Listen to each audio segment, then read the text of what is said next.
in the upper right, in the red. He took down his opponent in one of the best series, one of the best games at least we've had this year to get here for Dragon Kites Gaming. It's Dark. And in the bottom left, the reigning world champion, Oliveira.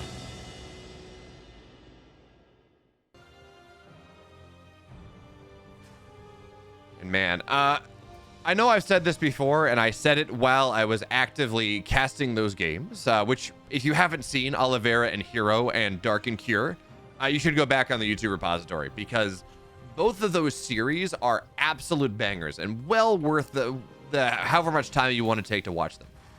But anyways, I know, as I said, look, those games are fantastic, but I have been told, and again, I may have been lied to, steadfast, but I have been told that this finals is, if anything, even better than the tournament, than those two semifinals that we cast, Hero versus Oliveira and Dark versus Cure. So from that perspective, I am so excited to see what is going to happen, what we're going to get into in these games.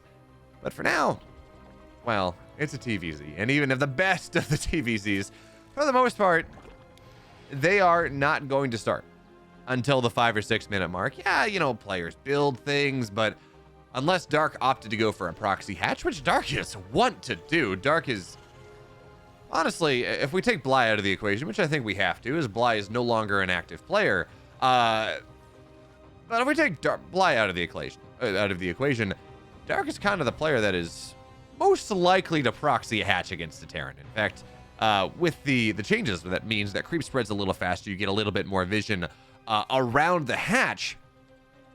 There was an argument that said proxy hatches, specifically aggressive proxy hatches, where you go and proxy like in the third base or something and push queens over. There was an argument that said that was actually going to be the way to play. Or not the way to play, but it was going to be pretty significantly buffed. But for now, Dark's not going for that one. And, well, Oliveira is just doing the thing that won him the world championship. He was not a player. He did not show us to be a player where he wants to get aggressive, where he wants to go and go for 2-1-1s and 3-1-1s and 8 Raxes. And no. Oliveira, given his druthers, is very much the type of player that's just going to go get his third base, get his fourth base, put pressure in the mid game, play this very traditional, this very standard Terran play. And you might ask yourself, okay, what's the point then? You know, we have Maru, we have Cure, we have Clem, we have, well, Clem's not a European, but we have all of these players that are such standard Terrans. Why do we need one more? Well, it's just because Oliveira's execution is on another level, especially in Katowice. I mean, I know I tell this story, and again, there's not a lot happening right now. We'll start to talk about the game a little more as the game really starts to happen. But Oliveira was the practice partner of literally every single player. Every single player in the playoff bracket. He would go and, of course, he would wake up late in China, but he'd wake up on a Polish time for like 6 months leading up to Katowice, practicing 12 hours a day. But the thing that wasn't hit upon as much was the fact that he was Cyril's practice partner. He was Rander's practice partner. He would practice heavily with Maru and Hero and literally everyone he ran into. Yeah, I listed the 4 players he ran into in the playoffs. And, well, from that perspective, it's like, okay, so he couldn't hide anything. Everything had to be just out. Everything was out in the open. There were no builds that were going to get hidden. So he just had to play straight up macro play, and he won the world championship with it. So point being, Oliveira is a macro monster now that he has the confidence of winning the world championship. Well, that makes that confidence, it actually makes this heavy late game macro play, makes it worth doing. But we are seeing, it's not even deviation really, but third command center is done, third orbital is done. It's a 1-1-1. Banshees are on the way. That is kind of how you want to go, but okay, there we go. Dark is doing something just a little bit different. That was a very quick lair, and sorry, I just got distracted, spinning the praises of Oliveira. But that was a very quick lair, and you want to know why? Because there's a Nidus on the map, and Dark is going not just for Nidus play, but he's going for Queen Ling Nidus, which shouldn't work theoretically, right? Hellions are very good against the Lings, but it hits so much faster and it's so much cheaper on the gas that you can do it off of 44 drones are effectively full 3-base saturation. You get a lot of Lings, you get a lot of Queens. And, well, if it works pretty damn well. And Oliveira, most importantly, does not seem to be aware of this right now. He's going to catch some of the Lings moving out on the left side. That's only a couple. And there we go. Nidus goes down to the main, but Oliveira, he already has Marines here ready. Now, he's got to pull the SCVs. The 3 Marines are not enough to DPS this down before it shows up, but the Banshees arrive, and, well, that's just going to do that. So the first Nidus fails miserably. Lings on the other side, they're not going to get anything. And now there's another Nidus that's about to pop up here, but Hellions are going to find it. Banshees is going to get it. And, well, this Nidus play is not working. There's a reason that Queen Ling Nidus is not very good, in part as the Hellions will hold that thought. Hellions are going to try to get surrounded, but they find a corner. And that's not going to find anything whatsoever. So the Ling barbecue, Oliveira, he's building SCVs off the third. He knows his opponent has Nidus. He knows that that is what Dark is committed to. And he's still building SCVs off the third base because he understands that he is in such a good position at this point. But now the Queens are finally going to get out. Creep spread is not pushing itself too far forward just yet. So the Banshees can find some value, but there we go. Finally, the Nidus push is going to start to commence. And now the question is asked. Did Oliveira commit a little bit too hard or not take this seriously enough? Banshee on the other side of the wall is not going to happen. And the repair, though, is going to eventually get knocked out. Yes, there's a tank behind the mineral line, but it can only do so much. It's a single tank. And the Banshee in the main base, that is something that Oliveira has not, he hasn't seen just yet. So now Hellions into the third base. That is a great position for them, though. Very few Hellions will go down. Lings are getting absolutely barbecued. And now the Marines, the Hellions, the Banshees, they're going to try to find their way into the main. SCVs have to get pulled here. And the Queens, they're transfusing pretty hard, but Stim is done. And this is not going to work out. Dark taps WWGG. And for a series that I was told was incredible, game 1 was kind of a stomp. That just means the next 4 games are going to have to be even better. But Oliveira, he takes game 1. In the upper left, in the red. He's down a game in this series, but, well, you know him. He's Dark.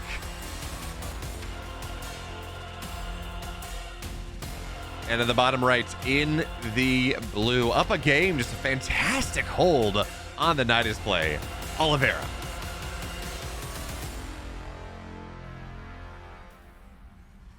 So game 1. Dark decided he wasn't going to proxy hatch. I mean, we were joking about the potential, but he decided he wasn't going to proxy hatch. And instead, he goes and he goes for a Ling Queen Nidus. And that is a weird decision. He's been playing around with it a little bit. You know, he's got the idea. But he's got the idea, but it doesn't work super well. Not against this Hellion Banshee idea. Hellions kill the Lings as long as the first Nidus doesn't get up. By the time you maybe get a second or a third or a fourth one out there, maybe. But by that point, the stim is done. The bio's out. It clearly did not work. And Dark is, he's doing something once again. He's a cheeky boy.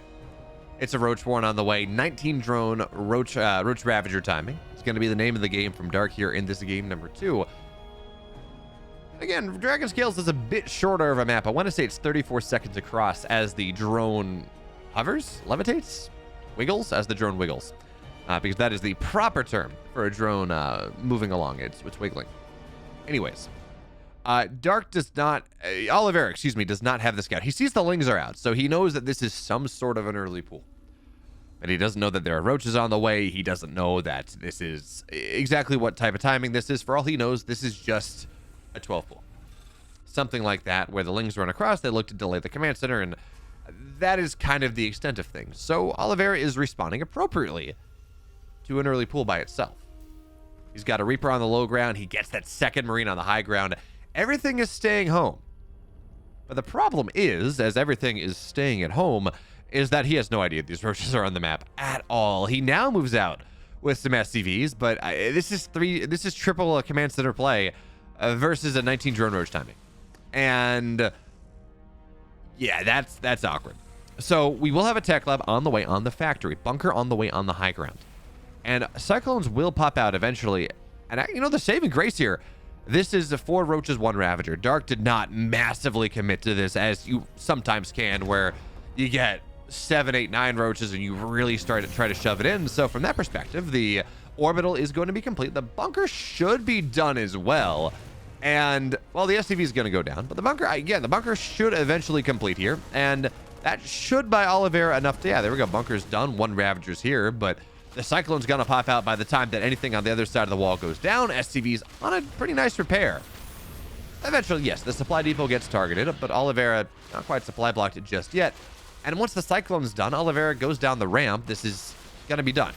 So this is a bit... Oh, that's an awkward lock-on. He gets on the Ravager, but he doesn't kill it. And now there are still 4 roaches, a Ravager on the low ground.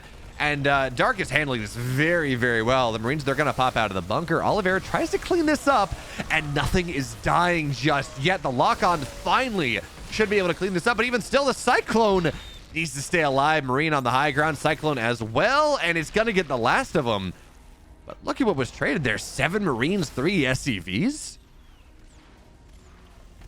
That was pretty damn expensive. That is, if you're the Terran, I mean, we've seen Oliveira do this. You're trying to lose maybe a couple Marines and that's it. Not 7, not almost losing the Cyclone, not losing SCVs on top of that. Yeah, this is putting, Dark's in a pretty good spot now. He's not winning the game. You know, he hasn't won the game, I guess, but he's in a fantastic spot. He finds himself up workers this early on. He's going to be able to take his 3rd base pretty much uncontested, and he delayed the natural of Oliveira quite a bit.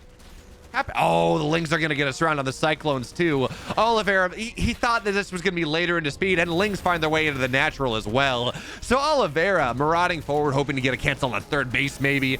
Well, instead he gets his natural lifted, and that's going to be a 2nd Cyclone going down. Friendly fire on the tank. Make sure it goes down even worse. And now Oliveira's on 1 base. Yes, he has triple orbital. Yes, he's on 3 command centers. But if you can't mine from your natural, who the hell cares? Which is rough, to say the least. So Oliveira is going to have to take this game for quite a while now. Now with the tank on the high ground and the Marines on the low ground, it's a better position for Oliveira to try to defend this, but even still, Lakers are going to get right on top. Tank unsieges, so there's no friendly fire. Well done, Oliveira. And at least Oliveira, for the moment, is able to stabilize his natural. He's got still 37 SCVs. He's got triple mules. And his economy is not going to be all that bad. Outside of the fact that he is... Well, actually, I was going to say he's not mining a lot of gas, but Dark was mining literally no gas throughout the entirety of that bit of Ling aggression. And that's actually super cool. Dark is one of these players. He's actually probably the best player in the world, maybe, in the concept of optimizing his economy. So it's very easy to go and say, you know what, I'm always going to have at X amount of workers, I'm going to have everything in gas, and at 32 or at, you know, at 18 drones, I get my 2nd gas, and you know, like these very or first gas, and you have these very discrete gas timings where you're always mining gas after that point, unless you lose gas workers and whatever. But Dark has such a solid understanding of the economy of this game that he'll identify timings where realistically he doesn't need gas. Not only now, but he doesn't need to bank up gas to let him do what he wants to do. So, for example, he got his 100 gas for, well, he got more than that, but he got the next 100 gas for link speed, pulled everything off, didn't mine gas until about 5:50, 6 minutes, something like that, didn't quite see. And only then is he starting to mine gas up again. So now his lair is halfway done, but because these Lings got so much done, there's no map control from Oliveira. His stim is only just now done 7 minutes in. He's taking his 3rd base. Sure, that's great. But by taking the 3rd base now, I mean, again, he's just behind. He's going to have to sit at home, and that means Dark can do the Dark thing. Dark is on, well, 5 hatches right now. 5 hatches, 4 hatches, 2 more on the way. So he's going to have tons of production here, just playing pure Ling Bane. He got Carapace quick just to make sure his Banelings can get the connections that they need. The one downside to what Dark is doing right now is the fact that he does not have Baneling speed for quite a while. So Oliveira's push, it might get something done. But no, the Ling count's just a little bit too strong. The queens do great damage there on the medevac. And even in this potential timing where Oliveira is theoretically in a good spot, despite being down an upgrade, Stim and combat, well, he doesn't have combat shields. Stim versus a bunch of Lings, there's just too much here. Dark has been macroing up a Storm, and he's equal on army supply at a time period where the Terran really wants to pull ahead because Lingbane is just is incredibly supply efficient. So now Dark doing the Dark thing. Infestation Pit almost done here, going for, in the context of the game, what is a very quick lair. And now Oliveira, he does want to move out of the map. Combat shields are done. 1-1 is just about complete, and this is going to be his timing. This is where he's got to get something done. But already he's down an army supply against a Ling, Baneling, Zerg, and Dirk is not going to let him do what he wants. He's going to go on an immediate counterattack. Baneling speed is going to be done in 8 seconds, and Dark is just buying so much time. 12 SCVs have already gone down. And Oliveira is just, if he wasn't all in already, he is now. So the tanks are going to siege up. The Banelings run forward. Great target fire on those tanks, though. And the first set, the Banelings will just not get what they need. So Oliveira is pushing in once again. And I don't need to remind you the almost miracle that Oliveira tried to build for himself back at Katowice on this very map. Of course, opposite sides. He spawned on the north side. But all for but one Bane, he would have made it happen. I don't know that he's going to make this one happen, though.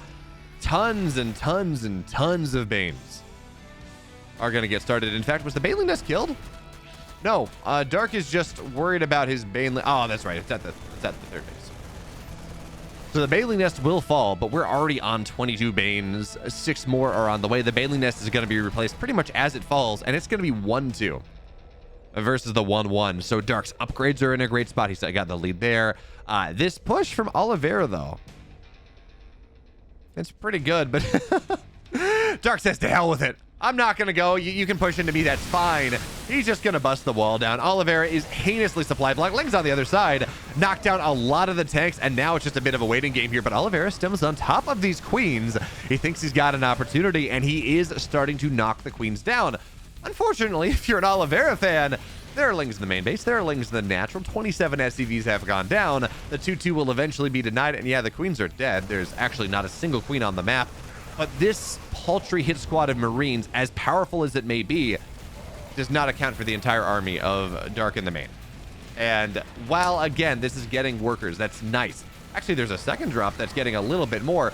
This is powerful. Sure, the Lings are heavily upgraded enough that the Marines are slowly going down. And at the end of the day, Dark just has the production. So there we go. Dark plays a very cool game. Oliveira falls victim to it. And we're tied up at 1 apiece. Move again to game 3.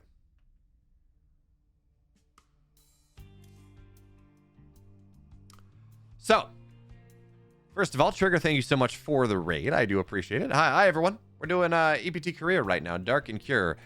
And I hear the series is pretty good. So game 2 delivered, game 1 didn't. But we're going to be getting into that one soon enough. So yeah, Trigger, thank you so much for the raid. If you all like what I do, I stream Monday, EPT North America, 7 p.m. East. Yeah, close to 8, realistically. I don't get done off work and everything else done in time for a strict 7 start. Wednesdays, EPT Europe and any Korea VODs I don't get done, 8 p.m. Eastern. Fridays, EPT or KSL replays, 8 p.m. Eastern. Sunday, EPT Korea at 2 p.m. in the afternoon, because gotta hit those timings. If you want to do that, you should follow here. Also, I have a YouTube channel. Every Sunday I'm doing a Nidus News Network where it just gives you a nice 10-minute package, all the news from StarCraft for the week, all the results, all the news, things like that, and also VODs go up 6 days a week. Cyril replays. Cyril ladder VODs on Tuesdays. Rainer's on tomorrow, actually. But folks, I do need to run an ad, so we don't get it middle of a game. Which means well, actually, we're just going to run an ad, and those of you peons that do not subscribe to me, you get some ads, but the rest of us will talk.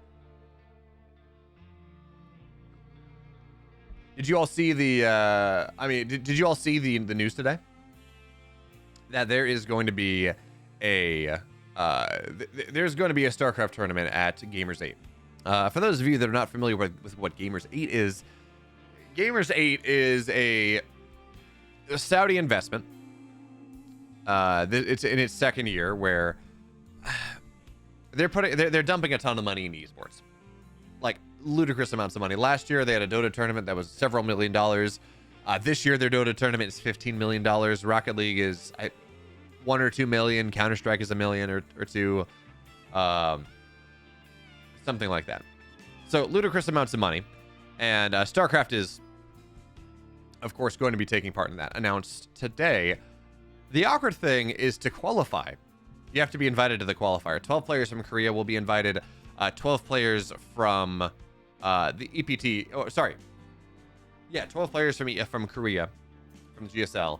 And then 12 players from the ESL Pro Tour circuit are getting announced, or are going to be invited to this Gamers Without Borders tournament. That's like a charity tournament happening second half of April. Which, yeah, you can make all the arguments you want about sports washing in Gamers 8. The one that I find is more egregious is the Gamers Without Borders, which is a charity tournament run by the Kingdom of Saudi Arabia. Anyway, that's not awkward at all. And I don't think there's a prize pool for this. I think it's just the top 16 of those 24 qualified directly to qualify to the Gamers 8 tournament. So I'm not sure how that's working. I don't know how they got 24 players to. Well, I know how. If you hit top 16, you No, marijuana MKP. My window has borders. See?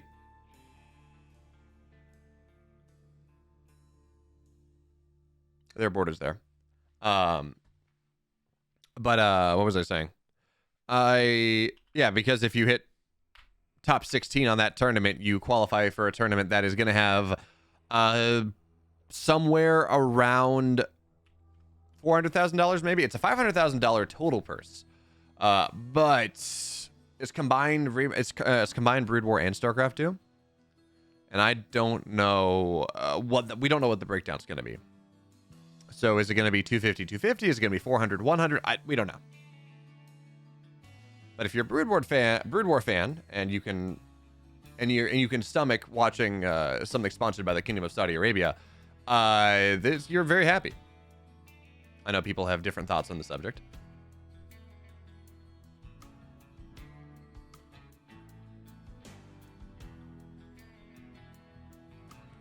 Yeah, Pentarp, it is the Saudi Esports Fund. It's Kingdom of Saudi Arabia is the sponsor. Anyway, learn how to do that one of these days. I'm listening, cats, I promise. We're going to get into our third game of this series. Now the ads have cleared. And it's going to be Dark and Oliveira tied up at 1 apiece. We're moving into Gressvon, which is... It's given us the best games. I think it's given us the best games of the pool, and I don't think it's all that close. Let's get into game 3, though.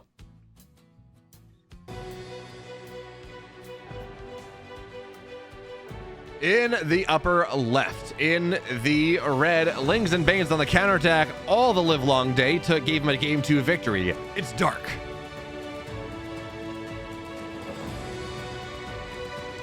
And at the bottom right, in the blue, give it up, Oliveira. Spam this aloe vera to support Oliveira, which I was going to say is the most creative copy pasta spam that I've seen in Twitch chat in a while, but I don't even think it is. They get pretty creative. You know, spam the rack attack to support max packs. That's not even that's a slant rhyme.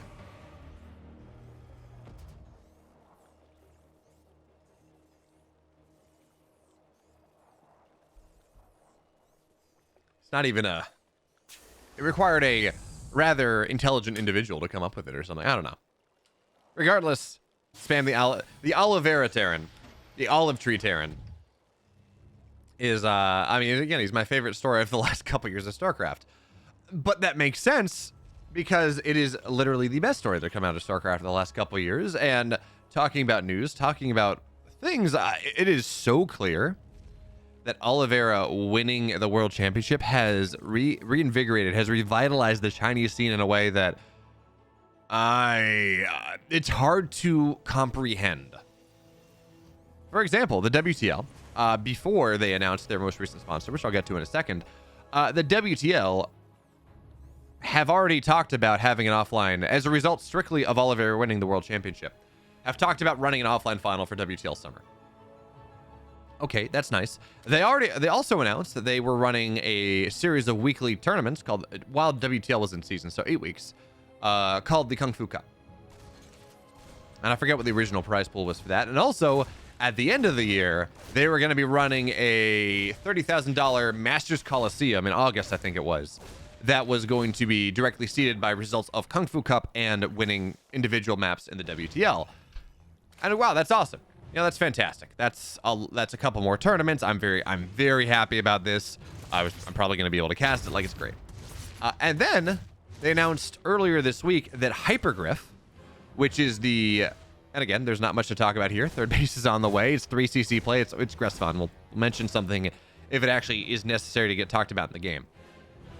But regardless, earlier this week, WTL, or yeah, on like the 27th, I think, of March, WTL announced that Hypergriff, which is a game developer out of China, is going to be sponsoring the tournament. They're going to be doubling the WTL, the Code S prize pool, up to about $87,000, bringing the Masters Coliseum up by about a third to about $44,000, and the Kung Fu Cup weekly up to $1,500 per cup, which is just okay. Great. Like the Chinese scene is, and I expect we're going to hear more things. There have been rumors about good news that Oliveira apparently has been talking about on his stream or something, or telling people. I don't know if that's the good news. It might be. We'll see. But regardless, it's awesome to see the Chinese scene so invigorated.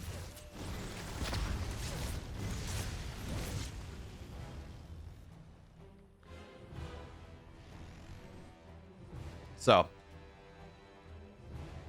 I support the Chinese scene absolutely exploding, because the more money that we can get in players' hands, the easier it is for them to keep playing StarCraft at a super high level, and also to make sure that they get a nice big running start into Stormgate or Gates of Pyre or the David Kim RTS or whatever it's going to be. Or just biding time. If Microsoft wants to dump money into StarCraft to have it grow again, well, that'd be fantastic too. Regardless, we are finally seeing some build deviations. It's a bit of a quick lair coming out of Dark. It's not super quick. It's not the I'm gonna knight as Queen Ling you type of layer that we saw from Dark in game number 1, but he is running across the map. It's actually a bunch of roaches are on the way as well. Do we have any Ravagers just yet? No, but it's 8 roaches on the map, and the Hellions have absolutely no idea. Dark has found the angle that means that these roaches are gonna run right across the map, and there is gonna be absolutely no scouting for them. There's no wall, nothing to stop them from just getting into the natural. There's a Banshee, and it's been kept at home. That's pretty good news as a Hellion Wolf. Also, even worse news here, roaches find their way into the natural. And 2 Banshees, they do a pretty solid job of holding on, but the SCVs are still falling, and it still takes them a while to deal with the roaches in the natural, so 8 SCVs have gone down, raise the wall. Hellions try to dive into the third, but there's nothing there. The drones get pulled away pretty quickly. Now the roaches will eventually go down. Are they going to be able to get a mule? They're looking for it. Yeah, they're not gonna. They're not gonna get it. Almost, but not quite. So the Hellions tried to find counter pressure. They got nothing done.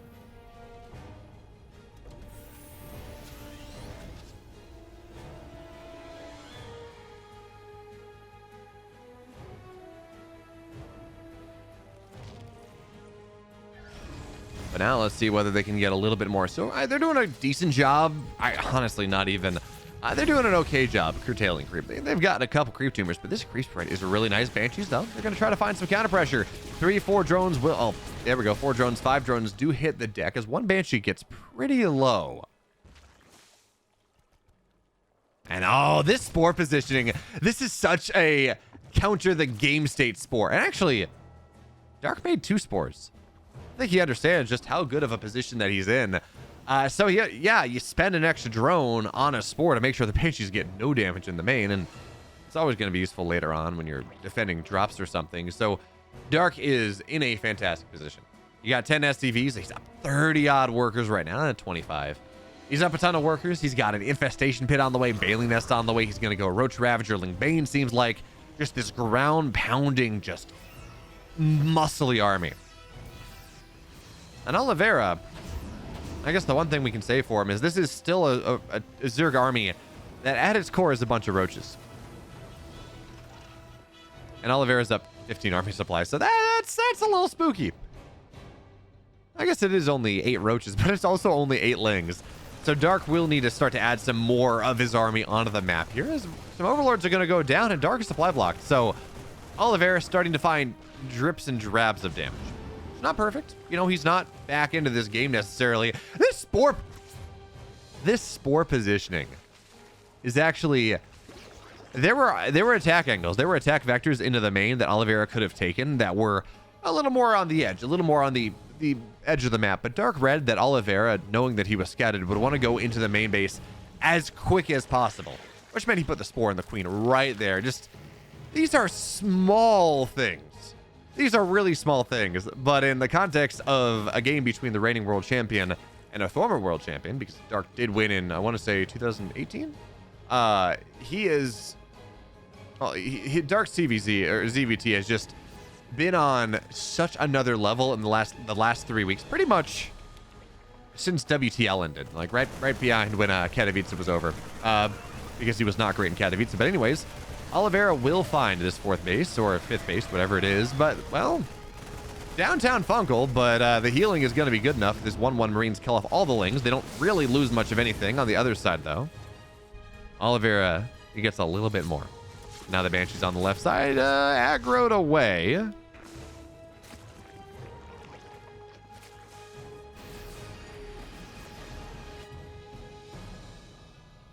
But here comes Oliveira through the middle of the map. Now he's not maxed out, and he actually does not have +2 on the way.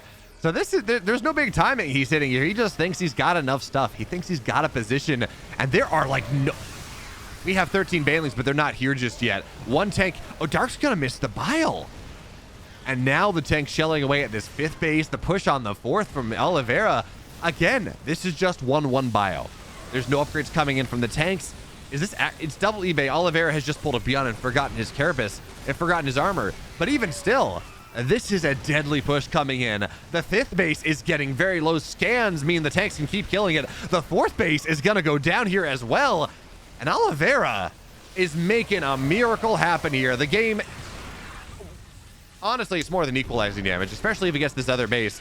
But no, Oliveira now moves forward to +2 again. It's not super close. +2 Carapace on the way for Dark, kind of the same deal. And that base should go down. The Banshees from earlier, they got a couple workers, but taking that base down now means that Dark is a 3-hatch Zerg, or at the very least, he's got 3 mining bases. Lings on the other side looking for a bit of a counterattack. We'll look at that in a second because the Vipers are ready. And Lings, now they're going to look for the flank here. The tanks cannot fight. And it seems like Dark has enough finally to break through this heavily entrenched position.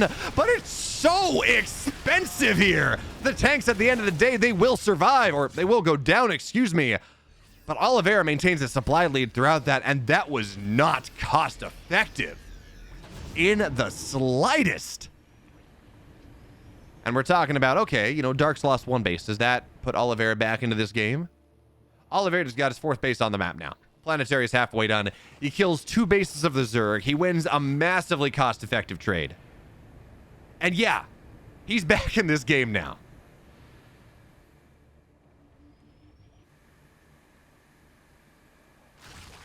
But of course, he has forgotten his +2 armor, and he hasn't started his +3 attack. So from there, that's kind of the one downside here. Meanwhile, Dark is on Hive Tech. Does he have Adrenal? No, he does not. He hasn't had the money for it. And Adrenal is one of the 2 reasons why you go and you get this quick Hive. The other is Vipers, you know, to deal with the tanks, to make sure that you can actually have some semblance of a break, as Dark did, as the Fungals. They're going to force Oliveira to back up here, and he loses a significant percentage. But Adrenal's the other thing.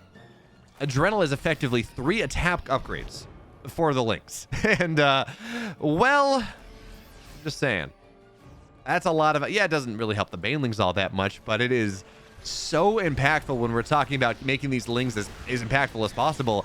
But now Dark's going to flood down the ramp, but the Liberators are here denying mining in the main, or in that 5th base.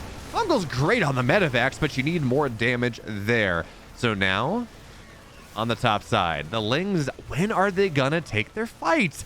Dark doesn't really want to do this just yet. Does he have Vipers? He does. He's got one of them.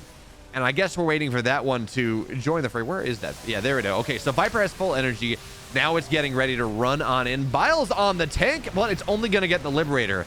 And wait, is that Viper still alive? Okay, it is. We did not see the Viper go down. 13 drones have hit the deck here. Lings now, they're going to move forward. And the Viper decides to spend its energy on a parasitic bomb. Yeah, that's a medevac down, but it's a dead base for Dark once again here. This Ling counterattack, though, it's going to do a lot more. But look at the choke. The Sim City from Oliveira means these Lings have no surface area whatsoever, and it is so cost effective. Meanwhile, the push to the front side is going to get forced back. Biles are a good job. The Biles are a good thing. They force the Terran to disengage. But the fact that that Ling run by, it got a supply depot. That was literally it. And now the Roaches are going to move forward, forcing Oliveira back.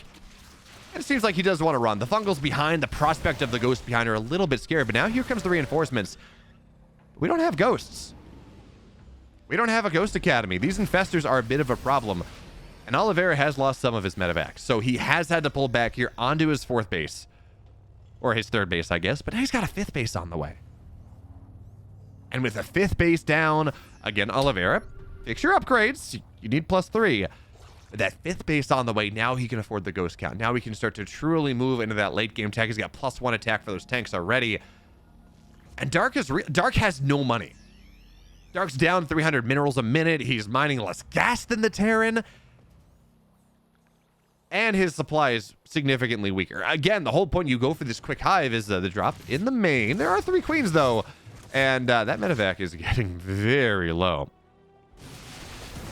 But anyway, the whole point of this is to get into hive tech, and Dark has just not been able to really afford that. He's got some Vipers on the way now, but those Biles, you just pick up, run away. Fungals are not, well, Fungals are going to land, but the Biles do not, so Oliveira gets away with that. Meanwhile, pressure on the bottom left side. Drop is going to, seems like not kill all that much. Okay, but meanwhile, that push from Oliveira, that Fungal earlier, he's going to drop on top of the Infestors, gets one, but he's got to pick up here, and that's a lot of, well, that's actually a lot of dead things. Fancy idea there, Oliveira, but that didn't really work out for him. Not particularly. So Dark has reestablished mining in some way, shape, or form. Yes, he's lost his 5th base and lost his 4th base a couple times now, but he's got, I think he's mining on 4 or 5 bases.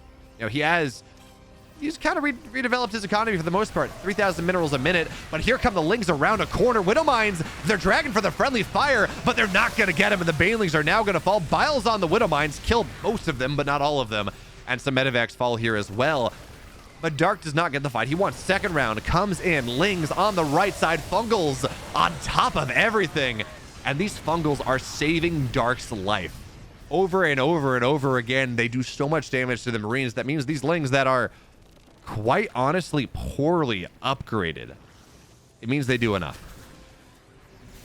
And now Widow Mines will continue to fall. Dark's Spellcaster army is getting there. He's got, what is that, 3 Vipers, 7 Infestors, Pathogen Gland, so any more Infestors he get, they're going to be immediately useful.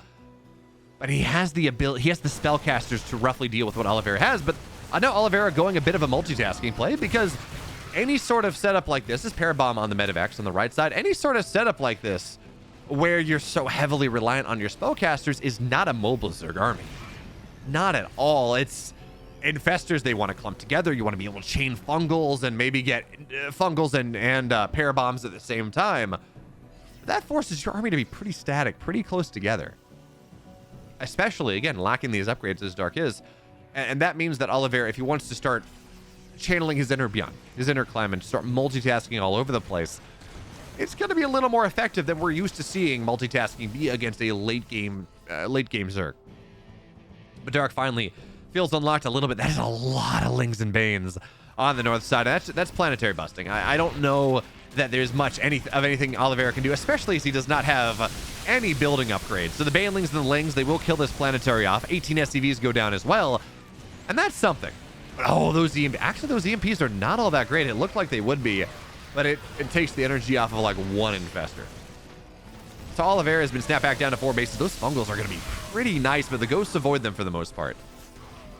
And Oliveira continues this hard push through the center. That's the fungal on the ghost, though. But the healing should be enough. Banelings do not make the connections that they need. And Oliveira continues his posturing in the middle of the map. But honestly, as nice as it is that this creep spread has got, I like the, yeah, where Oliveira is going right now. Pushed around the corner, start to take down the 6 o'clock position that the Zerg has if you can. Put a bunch of pressure on the high ground base. Zergs hate going around corners. Lings move forward here as the ghosts kite away. Banelings on the backside. Well, that is a massive tank split. And the Banelings, they're just not going to do anything. So again, Dark loses his army, and he's got to back up, which should give this base away now to our Terran player. But Dark's going to try to contest it. The Widow Mines are all on cooldown, so maybe this is a bit of an opportunity. But just run back to the tank line. And that would, okay, Widow Mine gets triggered. That's something. Microbial Shroud doesn't do anything against this army. Dark misclicked with the Infestor, I guess. Drops Microbial Shroud, and the ghosts, I guess, benefit from it. But they don't. Just so we're clear, Microbial Shroud only benefits friendly units. It does not minimize air-to-ground damage on anything under it, just so we're clear. There are, like, Blinding Clouds work like that, actually, where anything under it has their range reduced. But now that Oliveira has taken down the 6 o'clock base, he has his eyes set on the north. And this is a base he's been pushing for quite a while.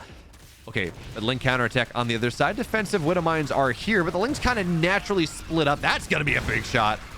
But there are still plenty of Links there. That being said, who cares? Oliveira, he's not really mining out of that base anymore. SCVs get pulled away, but nothing goes down. The Planetary stays alive, and we're still missing building armor. In fact, it's 18 minutes in, and we're missing +3 armor. It's only halfway done. I forgot that Oliveira hadn't gotten that.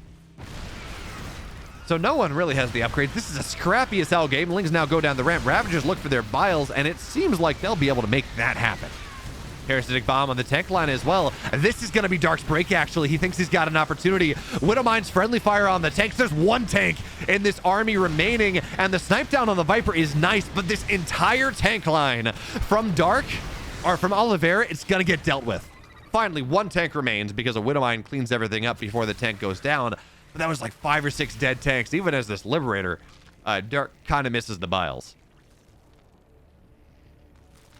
But now that big tank line, that big, powerful pushing opportunity that Oliveira had, that allowed him to rotate between, that allowed him to rotate, as my mouse would work, please.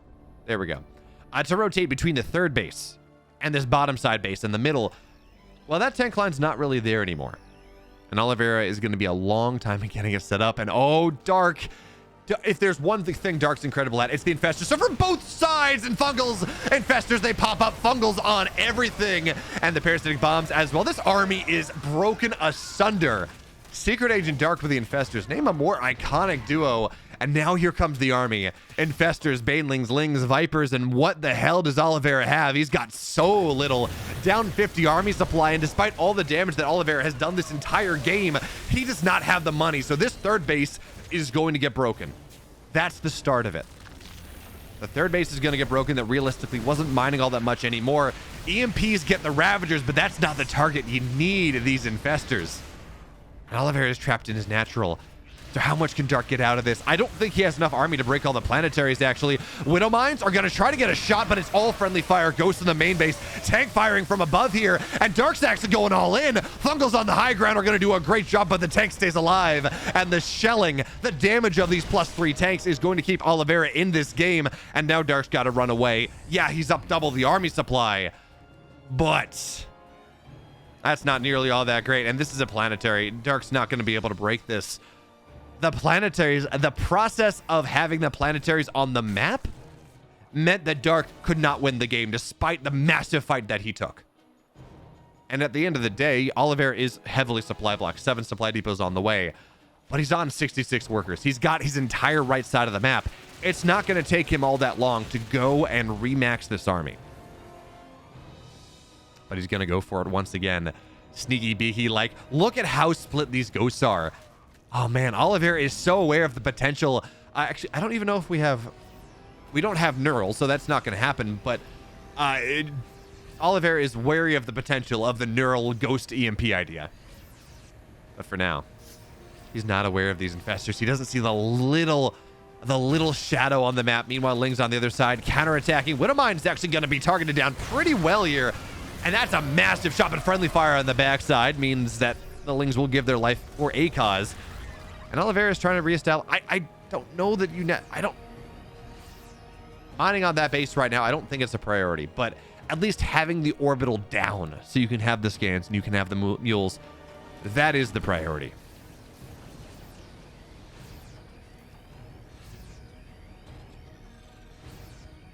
But Oliveira has his supply up once again. Lings go on the high ground. Fungal's just gonna hit a tank. One goes, who cares? And the Blinding Clouds do not do enough. They allow for one tank to go down, but they're not gonna break this army down. Not just yet. So Snipes on the Ravagers. Infestors, well, oh, that's the EMP he's looking for. And now, okay, Fungal's hit from somewhere despite that EMP. Now the Lings get on top of the goats they gotta pick up here. Missile turret's gonna kill the Viper. That's fantastic. But here we go. Again, these +3 Lings, they're going to try to get on top of the planetary, but they're just Lings. There are no Banelings. The Infestors, they just run forward to no avail. And Oliveira is really starting to hold on to this position on the north side. We've been talking about cost-effective trades this entire game, but keeping that base up, keeping that mining, but keeping that defensive planetary up is the most important thing that Oliveira has to do in this game. Lings, now they run forward. That medevac is so low, but it will stay alive. And if Oliveira can get a couple tanks on the high ground, he can get just maybe 3 and start shelling away at this 12 o'clock base. Well, Dark's going to be in a lot of trouble. He's only on 71 drones. So EMP's going to whiff. Oliveira down the ramp. Lings move forward. Widowmines get incredible shots. 17 kills, 21 kills, 38 kills, 38 Lings dead off those 2 Widowmines. And that opens this position up for Oliveira once again. And for the first time in this game, despite all the damage that Oliveira has been taking, look at the army supply all of a sudden. 93 to 64. And this drop from Oliveira on the bottom left. Dark can only defend one position. There's even a random SCV because he wants to mine from here eventually, I guess. But Oliveira takes down the bottom left base, the 7 o'clock base. That's what we'll call it. And now the army of Dark has just given the position on the north side up because he's having to whack-a-mole at this point. Where the hell does he defend? Ling's on the other side, but there's a tank on the high ground. These Widowmines are doing so gosh darn much here to Dark, and Dark has to tap out. In 24 minutes, Gressfon continues to deliver. And Oliveira goes up 1 game in this finals. Oh, man. What a game. From both players. Really, that was such a good game.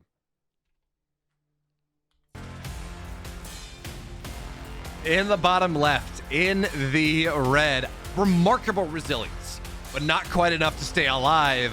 It is Dark.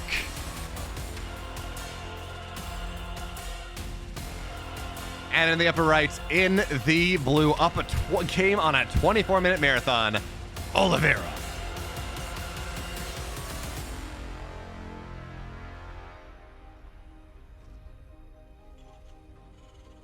And it's hard to believe how many bases Oliveira killed in that game number 3, and Dark still stayed alive.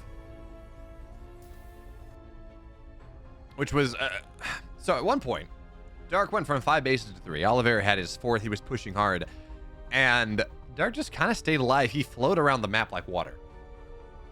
And I know someone was saying that, well, you know, Zerg just can't close the game out versus Terran. It's kind of the other. It's kind of both ways. ZVT has always been a matchup where instead of it being, oh, well, you know, there are obvious kill timings. I guess 3-3 versus Mutiling Bane back in Heart of the Swarm was kind of that key kill timing. But in general, this matchup, and one of the reasons we love it so much is it's always been this tug of war. This game of, can I deny a base? Can I prevent you from mining before you prevent me from mining? Can I take more of the map? If I'm a Zerg, can I stay a base up? If I'm a Terran, can I can I knock that Zerg base down? Can I get my 4th, etc. And it really often hinges around the Zerg 4th if it's a pushing Terran, or the Zerg 5th or 6th, the Terran 4th, Terran 5th. which is why it's fantastic, because it incentivizes big play, macro play, the ability to play around the map a ton. That makes us very happy. As Oliveira, by the way, no third command center just yet, so he's not going for like the utter greediest, utter fastest third command center where you go barracks, CC, 3 command center play. I actually, you know what? That's not even true. Back in the day, I can't remember who did this, but I definitely cast, or at least I saw a Pro Terran do this once, but there was a build that on the biggest of maps that you kind of had a free, like a 2 pocket bases, where we would occasionally, and I mean very occasionally, see Terrans go 3 CC before a barracks. And it's just absolutely wild, right? We never would work in modern StarCraft, but I've definitely seen it once or twice. But of course, that's not modern Legacy of the Void, and this Reaper is going to stay barely alive. Nice job there, Oliveira. I thought he had forgotten about it, but unlike my parents and me, no one has forgotten this Reaper. I'm kidding. My parents are awesome. My parents are lovely people. As are my girlfriend's parents, by the way. Her mom apparently watches this stream quite a bit. So, if she's here, you all should say hi. Tell her that she's awesome. But for now, third command center is on the way. Double orbital already. If it ain't broke, don't fix it. Oliveira is just the macro guy at this point, almost to the level of no, it's my girlfriend's mom that watches. So side story here as we just wait for the game to get started. I started playing StarCraft in like 2013, and I grew up in the middle of nowhere. The middle of nowhere, Arizona, or middle of nowhere, Virginia. And that meant that I had satellite internet going up. And so from that perspective, right, I had satellite internet. I got to like the middle of Diamond at like, on like 700 milliseconds ping. It was bad. It was really, really bad. So again, that's where my parents still live. My mom is very supportive, but she does not watch the stream all that much because the internet's horrible where I live. But okay. For now, third command center is on. Well, third command center is done. 3 SCVs on a time. Banshees get started. And Dark, for his part, is no interest in being aggressive. This is not the super quick lair we saw in game number 1. That's a little fast. And this might tell us that he wants to maybe move into some, well, actually, that's not even true. I just want to make sure that he has his bailing speed done in time. That might be, might be maybe some quick muta play, but we would expect to see a couple more gases off of that. Regardless, this is shaping up for another massive, excellent macro game. And I am here for it because did you see game number 3? I saw game number 3. It sparked tremendous joy. So there goes gases 5 and 6. Tells us this is more likely this is going to be some sort of mutiling Bane type of play off of 6 gas, off 4 bases. And, well, Oliveira, he's going to get into this macro game. Now, okay, good. He's not forgetting his armor upgrades. He definitely did that in game number 2, and that was a big reason Dark was able to hang around in that game, where Dark is the Banshees. Hold on a second. These queens are pretty vulnerable here, but they're going to retreat back to the spore range, and that's going to be that. Spore drone will go down, but the spores defend the queens, and Oliveira is not going to be able to snipe the queen that he wants to get. But anyway, that was one of the big reasons that we saw Oliveira unable to close the game out in game number 3, where he was on 3-2 for quite a while. And in fact, his +3 attack was pretty delayed on top of that. So despite the damage he did to Dark, and remember, Dark's upgrades were pretty bad the entire game. Despite the damage he did to Dark's economy and everything else, his army didn't scale quite quickly enough, or didn't take advantage of every scaling opportunity to make sure that he actually would have that army that was just something that Dark couldn't possibly fight into. So for now, Dark's 1-1 is halfway done. And what am I talking about with mutas? Of course, this is Dark we're talking about. Dark doesn't play mutas.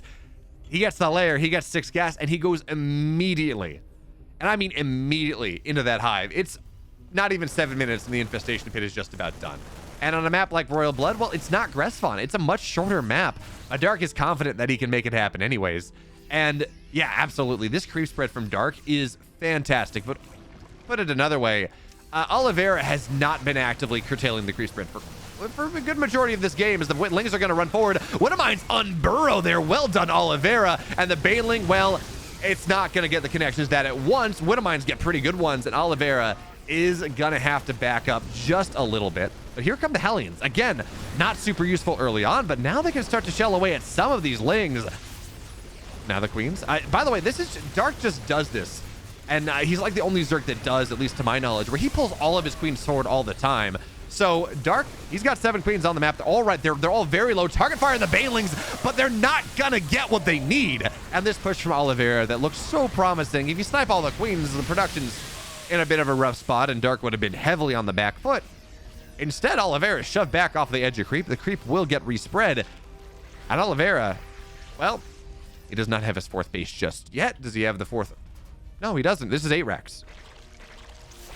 There's the 4th base on the way, so, you know, not quite as committed of an 8 racks, but even still, it is 3 additional barracks before that 4th base. He is committing to this aggression here. I think he thinks he needs it, maybe even just to get the creep spread gone. But Dark dominates this map in a way that we do not often see Zergs dominate the map. Generally, it's the Terran's job at this point to push the Zerg back, to make sure that there's that mat dominance, as the downtown Widowmine actually does more harm than good for Oliveira. The Hive, it is 8:30 in this game. And the Hive is done. The Hive is done. The Hive was halfway done before 2-2 even got started. Which is just... I've cast enough Dark games at this point playing this style that it should not shock me. It should not surprise me. But it still does every time that it happens. The fact that Dark can optimize his economy in such a way and optimize the way he wants to play this game in such a way that he can get the Hive this quickly while really not being punished whatsoever is insanely impressive. And that is with, by the way, pulling all of his Queens on the front line, only having 5 of them as the Widowmine drops. There we go. That's a little bit more of something. 12 workers will go down. And this makes me think, by the way, more and more that Sterile game that went up on my YouTube on Tuesday was playing against Oliveira's barcode. I was postulating that it was Clem when I watched it because it was heavy multitasking, kind of felt like a Clem game. But anyway, hold that thought, because Ling's on the other side, big counterattack, finds its way into Oliveira's 3rd base, and the SCVs have to get pulled away. Meanwhile, Oliveira on the other side, massive shots on the Banes means that that counter pressure is not going to get much of anything done. Meanwhile, into the main, the Queen's trying to target this medevac down. They will be successful. The Queens will fall, and Dark has very few Queens on the map right now, so this goes a little bit longer. His production is going to be hurting, and somehow some of this bio is still here, but it now does get forced back. So Oliveira loses 25 SCVs. But the Marines in the main, they're still here, and they're going to target they're going to get the Ultra Cavern, but not enough. Kindness Plating stays alive, the Ultra Cavern stays alive, and Oliveira is just not getting anything that he needs in this game. Not at all. It's just not working out, as this pressure is going to get dealt with. Dark is starting to heavily snowball in this game as well. The Widowmines are still nice, but the Widowmines continue to be nice. They continue to be nice, and the Banelings all fall. The Lings go down, and that supply lead that Dark had, that strong position, that big army. What happened to it? It's all gone. Disappeared on the altar of the Widowmines, which, by the way, we saw that in the last game as well. And now this is going to be a dead base. Oliveira, everything I'm saying, wow, you know, he lost 25 workers, his counterattacks, his multitasking, not super successful, and he does have to back away from here. This bio is so in the red. But he just got a base of Dark. He knocked Dark back down to 4 bases. He's got 4 bases of his own, and that's something. But we do have to point out that the tech is not here. Not at all for Oliveira. He does not have a Ghost Academy. His 3-3 is on the way. Is not on the way, excuse me. Oliveira is kind of a Peter Pan Terran right now. He does, because of those 25 SCVs that he's lost, even as he is on 4 bases, he has not been able to develop himself into the mid game or the late game. He's stuck in the mid game, and well, Dark is solidly in the late game. As again, these Widowmines, they're the only reason that Oliveira even has a shot in this game. They are doing so damn well. Meanwhile, on the left side, the base gets canceled. That drop finds value. And Oliveira, yeah, he got his +3 attack on the way. Armor eventually, I would assume. And there's soon to be 0 queens on the map. Dark is, yeah. I was gonna say, Dark feels like he should have more than he does. His Lings and Ultras are gonna find the space on the upper left, and that is going to go down. But it feels like Dark should have a bigger army than he does. He's got 1,300 minerals in the bank, 400 gas, but literally no queens and 1 larva. Despite the macro hatches that he has, he's on 6 hatch. His macro is just not keeping up with that, but Lings and Ultras on the counterattack here. They're going to wipe out another mineral line. So despite Oliveira technically having 3 hatch, Ultra Cavern will go down though. But despite Oliveira technically having 3 orbitals, well, oh, big Baneley's there. Oliveira gets backed up. Oliveira's only on 41 SCVs. His economy is not doing it. He's got a laundry list of things that he needs. He needs a Ghost Academy. He needs +3 armor. He needs ideally maybe tanks or something. He needs more liberators. He needs ways to deal with these ultras. And he just doesn't have it. But now, again, these Widowmine shots. Dark is just not... Oh, well, Oliveira killed one of his own Widowmines. It's not the goal. Your Widowmines are good for you, Oliveira. You shouldn't kill them. But Dark is just, the series has not been handling the Widowmine micro, or the anti-Widowmine micro, tremendously well. There we go. 1 Ultra will go down here. And now the Liberators are going to get sieged up, but they're in Spore range, so you got to be a little careful. In fact, the Medivacs go forward just to tank some shots. But the Liberators, they're staying alive. Widowmines are going to actually friendly fire here, but the Ultras, they're staying alive. And there are only 4 Marauders in this army, so it's really not the ideal situation for Oliveira right now. Kiting backwards as well as he can up the ramp. Ultra number 1 will go down, but number 2 is tanky as hell. And by the way, there's another run by. Oliveira now down to 29 workers, not able to hold on, and the Fungal kills the rest of this aggressive force. Dark is everywhere on the map. He's getting everything. And now his entire army runs across here. Oliveira trying to beat a fighting retreat. Widowmines again are going to be so good. Only 7 kills that time. It looked bigger. I got baited out. But at least Dark has been able to spend some of his bank. He's still got that pretty heavy mineral bank, but he's got the gas down by building a bunch of infestors. So there is that. Armor on the way, or a burrow on the way, but no +3 attack just yet. Do we have Adrenal? We do. Okay. Again, arguably, I don't even think it's arguable. The more important, when we talk about +3 attack and we talk about Adrenal, I would argue that Adrenal is that more important upgrade. Just how much extra damage it gives to Lings. But there's no way Oliveira goes up this ramp, right? There are 5, 6 infestors in that army. It's not going to work. You don't have ghosts. But what he's doing is he's distracting. There's a bit of a hit squad on the left side. Dark reacts to it, and that's not going to really get all that much. Dark tried to do the hold position split against against Widowmines, except he forgot to do the split thing, and just took more damage. Drones are going to get pulled in the main, and Oliveira continues to find value, despite the fact that, again, it does not feel like he should have a hope in this game. He's on 3-2. His planetary is going to go down for a second time. He does not have the ghost that he needs, but he knocks his opponent down once again. The Fungals actually, they're going to kill the medevac that has everything in it. I was going to say, Oliveira did a great job of, well, picking up everything and dodging the fungal, but his medevacs were too low. And that's going to do that, but Dark's only on 4 hatch once again. He's really not mining all that. Neither is Oliveira, to be fair. No one's mining all that much. We're 16 minutes in. It's a 3-base Terror, and it's a 4 hatch Zerg. He's got a 5th, well, 4-base Zerg. He's got a 5th on the way, but that's still a whiles off. And I got to figure this favors Dark, though. He has so many infestors on the map. He has that spellcaster, that perpetual damage. And again, his infestor control is probably the best in the world. And I'm not saying that lightly. I am well aware of how good Cyril is with his infestor play. But okay. Oliveira now lifting his main base onto the 4th. So he's mining on a much healthier 3-base situation than Dark is. But these infestors all over the place, they terrify me. Anytime Dark chooses to take a fight, infestor pops up, fungals the army, and that's just not a fight that Oliveira can win. And on top of that, his army supply. Sometimes we see late game Terrans. It's like, it's okay, their supply is down, but they're at least equal in army supply. Ahead in army supply, maybe. That's not where Oliveira is. As these Widowmines. It is unfathomable. Finally, Dark has a good split against Widowmine. It is unfathomable to me how effective these Widowmines have been this game. As Dark actually fungles the Widowmines. Wait, okay. Dark fungles the Widowmines so he can reveal them so he can kill them. I don't think I've seen that use of a fungal before, actually. That is super cool.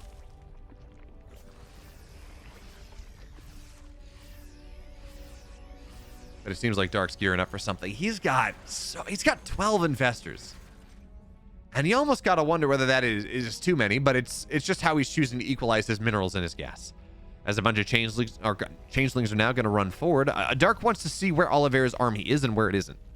Kind of get a good understanding of whether he can make this break happen or whether he needs to be worried about some pending attack. And he's going to find that there's not a lot outside of that base. Some Marauders run forward. Ghosts, well, there are none. And the infestors, they actually don't get their fungal. Oliveira kites backward, and that is a death choke for the Zerg to try to attack into. So Oliveira keeps his base secured. But Dark has been able to establish that position on the bottom right side. He has a mining base once again. His mineral income is again above 2,000 minerals a minute. And Oliveira just can't get active on the map the way he would like. He's going to get a couple Lings here and maybe a Bane, but he's going to have to pick up pretty soon. And Fungal from downtown says, absolutely not. Oliveira, how dare you think you can run away from me? So Oliveira loses the rest of that army. And how does he knock this? I talked at the start of this game about how StarCraft, or TVZ, is often a game that is predicated on the Terrans 4th and the Zerg's 5th. How does Oliveira knock this 5th base down from Dark? That's the big question. I don't know that there's a good answer. Actually, the 6th base now. Dark is up 2 bases on Oliveira. Well, really 3, but main bases isn't mining anymore, so we, with a grain of salt. But okay, Ghosts are actually out now on the map. Lings counterattack on the right side here. They're going to get shredded. But the problem is, where do you defend Oliveira? Do you defend on the left? Do you defend on the right? Lings and Banes are going to find their way into the mineral line. And again, Oliveira's economy is absolutely shattered here. A couple of Ghosts are going to go down as well. And remember, Oliveira's only on +2 armor. The Ghosts are not quite as tanky as they might otherwise be. 23 workers have hit the deck. And now, Oliveira, he was in a bad spot, but it was feeling somewhat doable. Now he's just in an absolutely...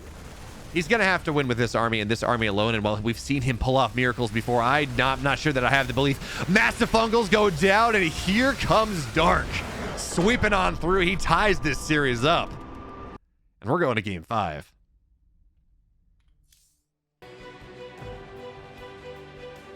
In the bottom right, in the red. Oh, man. What a series we've had from these two. It's Dark.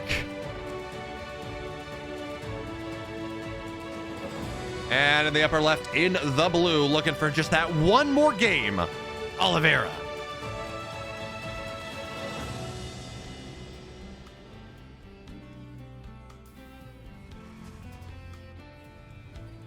So we've had a couple of big macro games in a row coming out of these players. 19-minute, 24-minute, drawn-out slobber knockers where... I think in game 2, by about 15 minutes, it was pretty clear who was going to win. Or in game 4, excuse me, and by about 17 minutes, maybe, in game 3, it was somewhat clear that we knew who was going to win. But it was a likelihood. It was not a high likelihood even, just knowing how resilient these two players can play, especially Dark. I mean, Dark in winning low eco games where he should have lost. Name a more iconic duo. I don't know. I can't think of one. So do we get that again in this game number 5 on this map that by all accounts is a pretty good Terran map once we get onto 4 bases, because strictly of 2 reasons. This pushing position through the center, if you knock the rocks down, is terrifying for a Terran to push through, especially if they knock the cooling towers down, so they just have an alleyway to push through. And these sensor towers. It's very hard for Zergs to start to take the outlying bases, because the sensor towers reveal where they are, and the Terran can establish a ton of map control that it is just not easy for the Zerg to really be able to hold on to.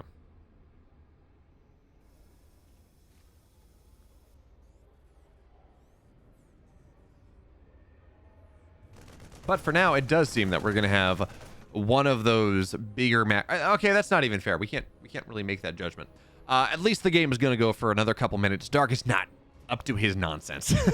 No early Roach Warren, nothing like that. Although he is running across the map with a couple lings to maybe try to cancel the command center on the low ground. But there are 4 Marines here. The command center's already done. And I don't think this gets much done from Dark. He has been messing around with trying to run a couple lings in as ling speed hits and things of that nature. But it's just, he's not going to find anything. But this is the value he's afforded by the fact that this was a Marine opener coming out of Oliveira, not a Reaper 1. Which means, of course, that Oliveira does not have the map control early on, but he's able to get into that factory so much faster. You don't spend the gas on the Reaper. And this actually, more often than... not going to say more often than not, but quite often, that means that the Terran player is going to be going for Hellbat timing. Because, again, your Hellions are on the map just that much quicker. You can have that little bit extra gas to get your Hellbat or your medevacs on the map that much quicker. You get an armory down. And for now... looks like it's going to be a Hellion drop. We might see an armory on top of this anyways, but the first thing out of the starport is going to be a medevac before the reactor goes onto it, and we're getting singular Hellions out here. Huh.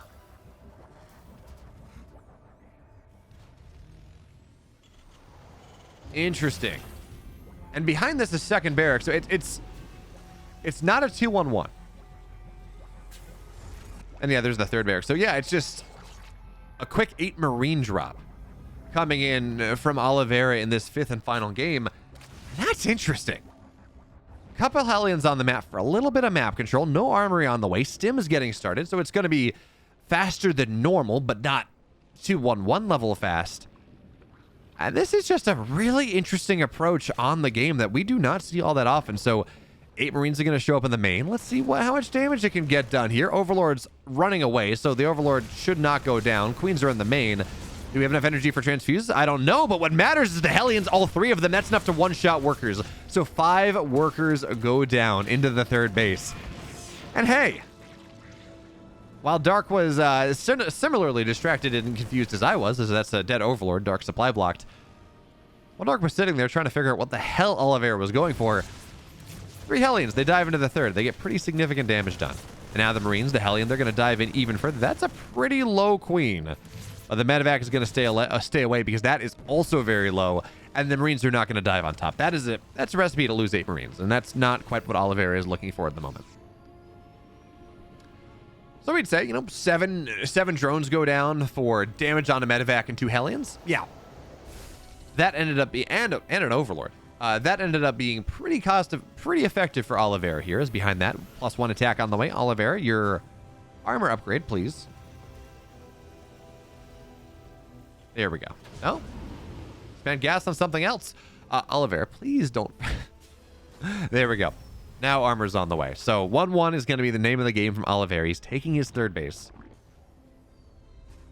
And Dark, for his part, fourth base is just about done. Double Evo and a Roach Warren. Does Dark think that this is mech? This is a very late Roach Warren coming down from Dark in this game number 5. But the biostim's in, so if this is he's just going, I guess, from one. Actually, okay, 1-1 Roaches, but we got to talk about what's happening right here because 7 drones have gone down, and these Marines are doing so much. Queens get targeted down here. Not a single one's gonna fall just yet, but that is 10, 11 drones hitting the deck, and 1 medevac will fall sure fine. Marines have died. Yeah, intense value coming out of Oliveira in this game, but now he has to realize that this is going to be a 1-1 Roach Max, and he needs to change his tech around. Because he's building Widow Mines 2 at a time. He's got an armory on the way. But he needs to get himself into tanks pretty damn quickly. Or add Marauders or something like that. Because Marine Tank, or Marine Mine, excuse me, against a 1-1 Roach Max, I mean, good luck. It's just not going to work. So Biostim's in. A couple more Lings. They're going to buffer here. And I don't think Oliveira saw this. I don't think he has any idea that Roaches are on the map.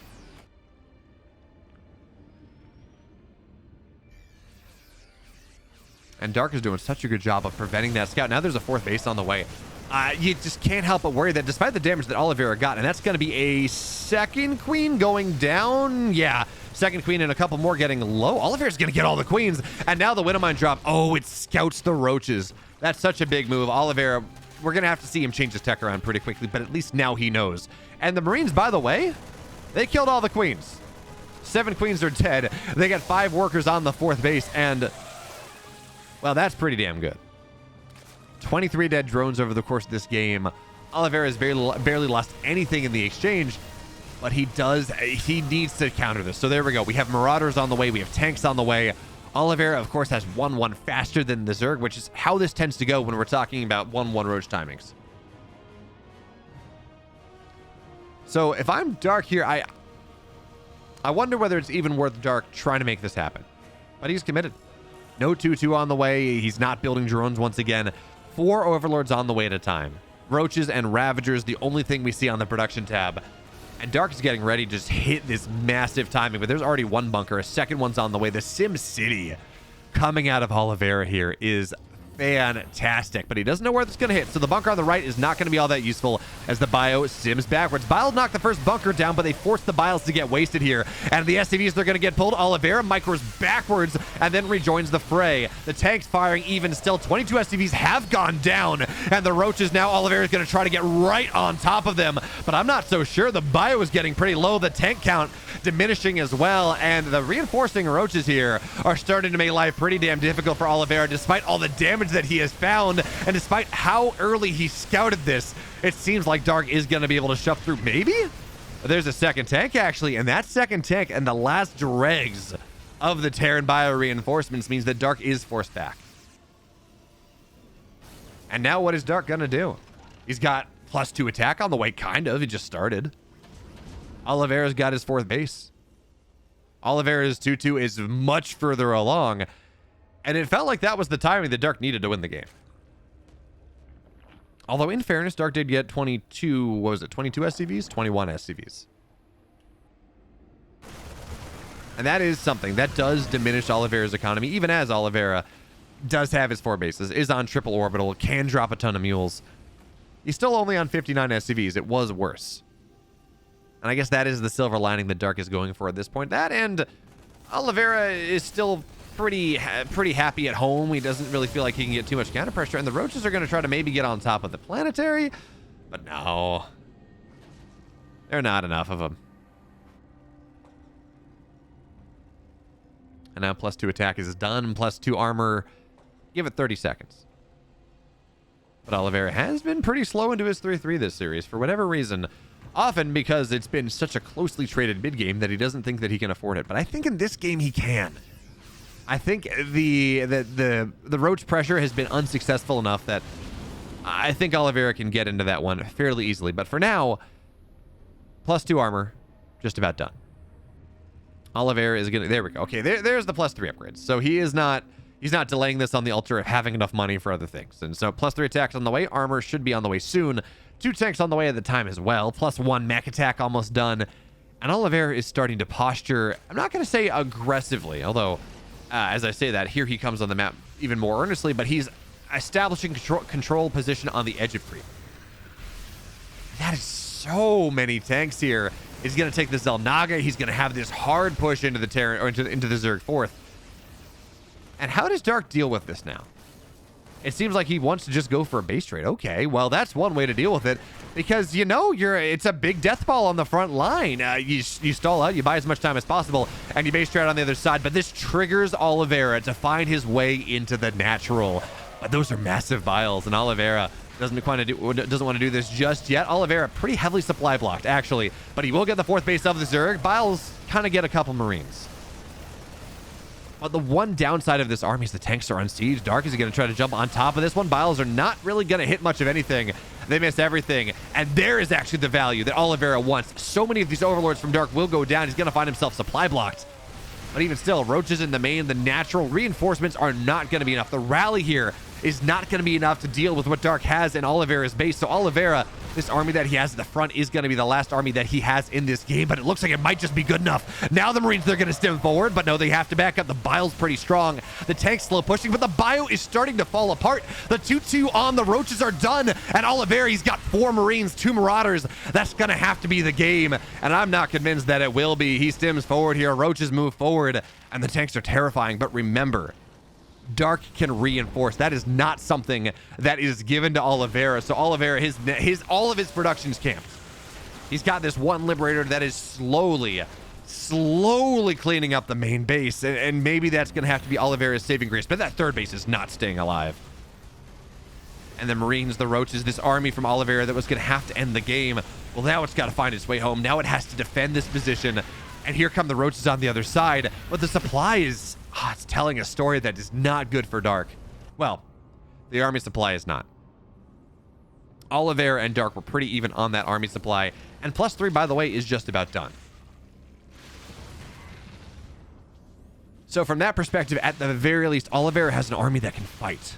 But he's going to lose some of these barracks that he desperately needs. He's sitting on 9 barracks now, but that was 4 barracks a second ago. He lost so much of his production. And he kills one of his own tanks. Oliveira, misclick there. You can't afford that right now. He can't take this fight. If you're an Oliveira fan, I don't know what you're thinking right now. There are 5 Marines on the way at a time because that is all that he can afford. Only 31 SCVs. He's barely mining. He doesn't really have the production that he needs. And he doesn't have +3 armor. So his bio, while it kills a little faster, it dies just the same. As here come the Roaches and the Ravagers. That is a pretty beefy tank line with +1. But Dark has... that is so many Ravagers. That is ridiculous amounts of Ravagers. They can just dive in, kill a tank back up, and there will just not be enough splash damage. The bulk here... it's funny. In general, tanks are pretty good against Roaches, but the Ravagers, their units are so big that the tanks will just not kill them all in time. The units are just too big for the tanks to kill. Is now into the natural. The orbital's getting pretty low. Biles will kill this if that's what Dark wants to do. And Oliveira, just his life slowly constricting in his eyes at this point. And I'm not sure what he's going to be able to do. He's going to have one last fight in him, maybe. But this fight is absolutely Dark's. As Lings and Roaches and Ravagers, they pile in from every single side. And it is only 10 Marines. It's a Marauder. It's a tank. It's the life fading ever slowly from Oliveira's eyes. And in what was an incredible series, Oliveira falls. Dark takes this EPT Korea 168 finals. And man, that was fantastic. But folks, if you got to the end of this video, that means, and it was a long video, it's like an hour and a half. That means hopefully you enjoyed it, which means you should subscribe to my channel. I upload videos 6 days a week, and on Sundays, the Nidus News Network will be starting up 10 minutes. Your weekly recap of StarCraft news between game results and other things. And also, I stream on Twitch Mondays, Wednesdays, Fridays, and Sundays. 8 p.m. Eastern, Sundays at 2 p.m. We go over replays, we cast things. It's a good time. You should check it out. But for now, see you next time.